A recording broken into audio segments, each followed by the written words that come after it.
Ang dali lang naman nung ano eh, nag-comment siya, gawan ko daw, wag ko daw i-encourage, i-discourage na gawan ng channel yung mga beneficiaries ko. Unang deal ko sa kanya, sige gagawan ko. Lumayas kayo sa Kalingap, wag nyo kaming topic. Di ba? Bumuo kayo ng sarili nyo community. Option 1 yun. Gagawan ko kasi gagawan ko na sila ng YouTube channel at wala nang manggugulo eh. Di ba? Payapa na. Option 2, gagawan ko ng YouTube channel, hanap muna siya ng beneficiaries niya tapos gawan niya din ng YouTube channel. 'Di ba? Magaling siyang mag-suggest, gawin niya, i-apply niya muna sa sarili niya. Ganun lang naman kasimple 'yon. 'Di ba? Ang dami niya palang alam eh, gawin niya muna sa sarili niya.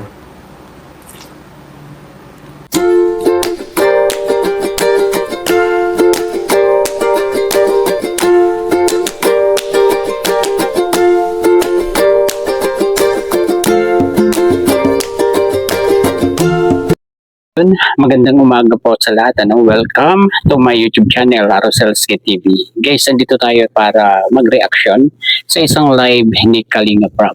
Ito po ay yung live niya kagabi. Ito po ay yung pinasok siya ng isang anti-Kalingap doon para at may sinabi doon kay Kalinga Prab para bang inuutosan si Kalinga Prab para igawa ng YouTube channel itong kanyang mga beneficiary. Pero bago po ang lahat, shoutout po muna tayo kay Kalinga Rob, kay Kuya Bal, kay Ate Edna at kay Ma'am Jack Matubangan. Suportahan po natin ang kanilang mga channel at ganun din kay Kalinga Edu. Ayan. Atin pong suportahan ang kanyang YouTube channel. At ganun din po ang ibang mga reactors ng Kalingap na legit. At eto na po guys, panoorin po natin yung sinabi ni Kalinga Prab dito sa kanyang live. Ito po, panoorin po natin. Hoy kapeso at wag ka demanding dyan. Ha? Bakit po? Andito ba si Kapeso?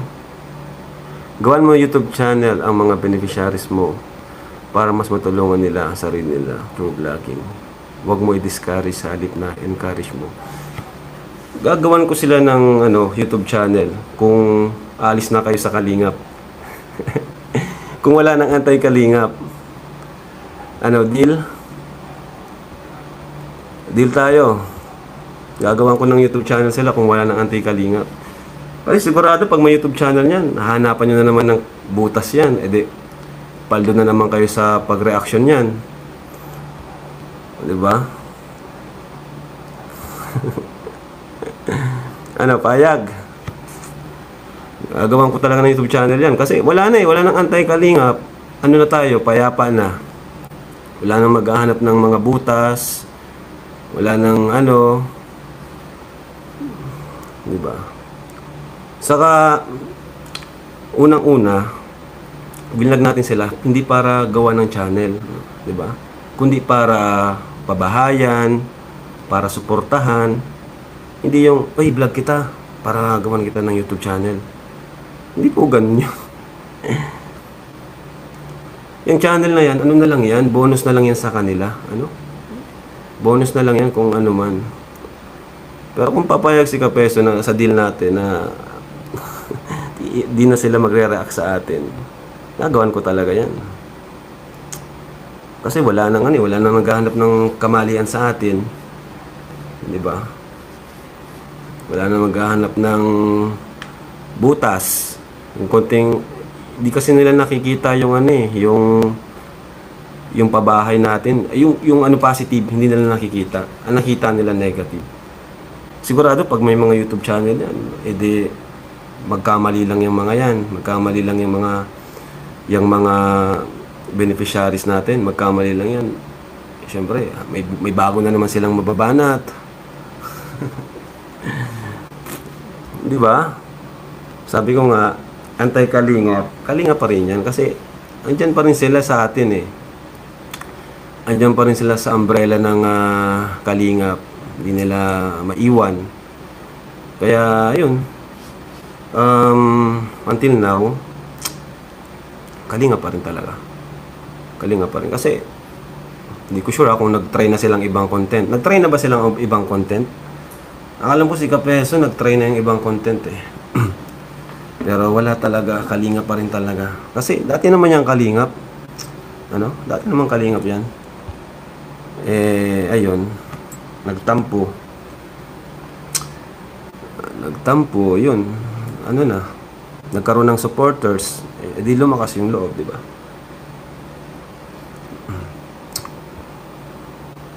So, yun lang naman yung deal ko sa kanya kung gusto niyang gawan ko ng YouTube channel.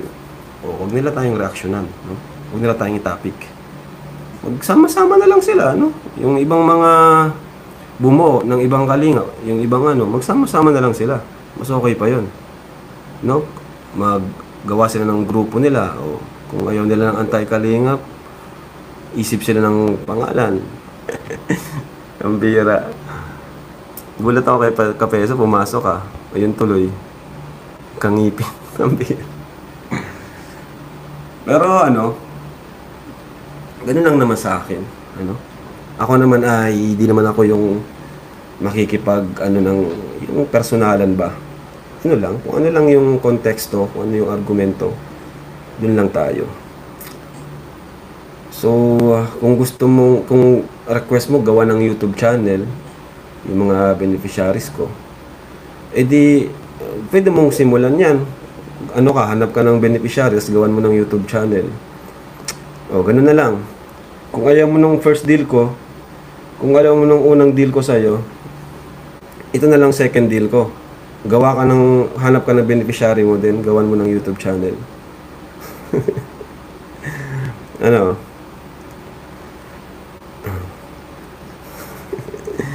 Yun na lang, napaka-basic lang nun, ha? Napaka-basic lang. Yun pala yung sabi mo sa, yun pala yung ano mo sa akin, payo mo sa akin. Tatanggapin ko yung payo mo, din open naman ako sa mga suggestions. Sa mga viewers ko nga, na ano ako eh. Kaya nga nakipag-usap tayo. Pero, gawin mo muna sa sarili mo. Hanap ka ng beneficiary mo, then gawan mo ng YouTube channel. Basic eh. Basic.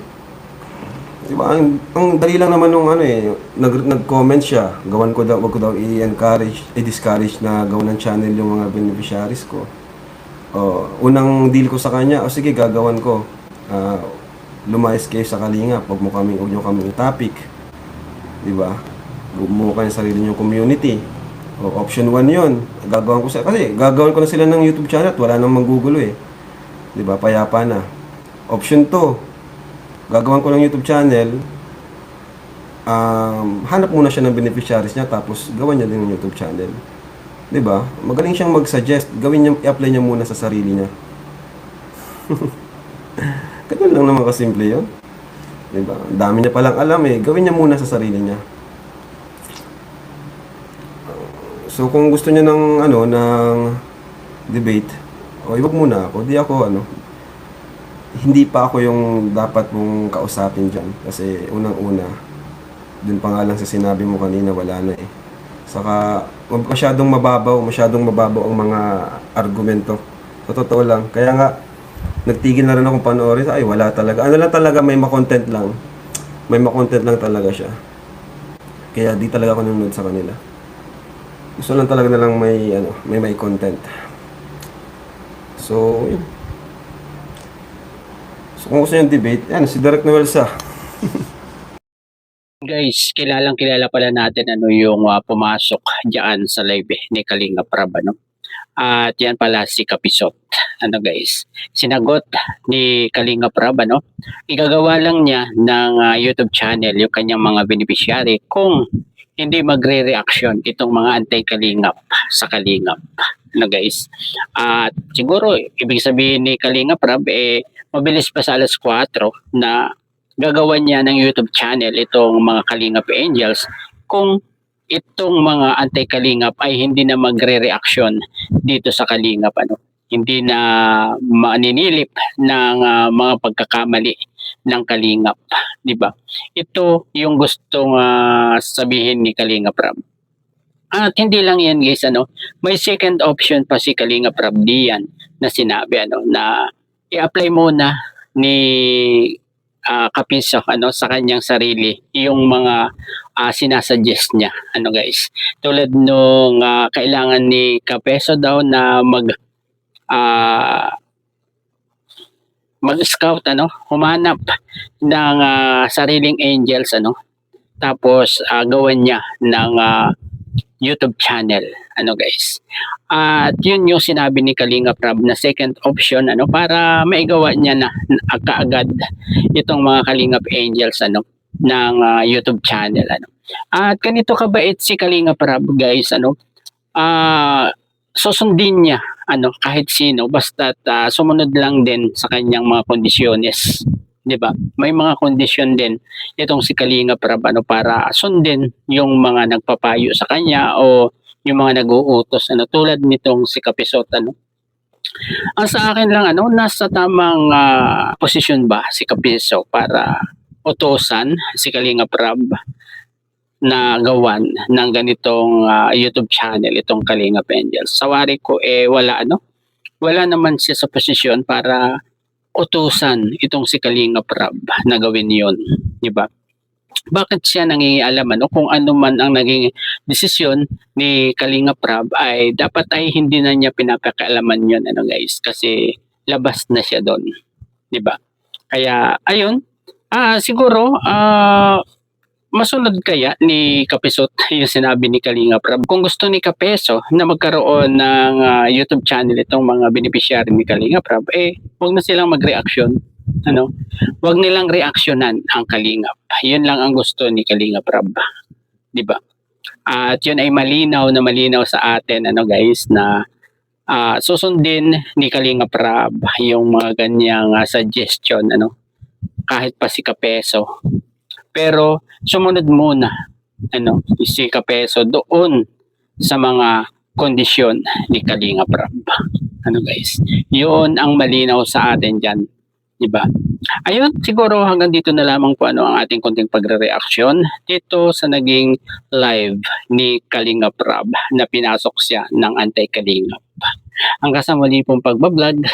Bye-bye. God bless po sa lahat. Peace.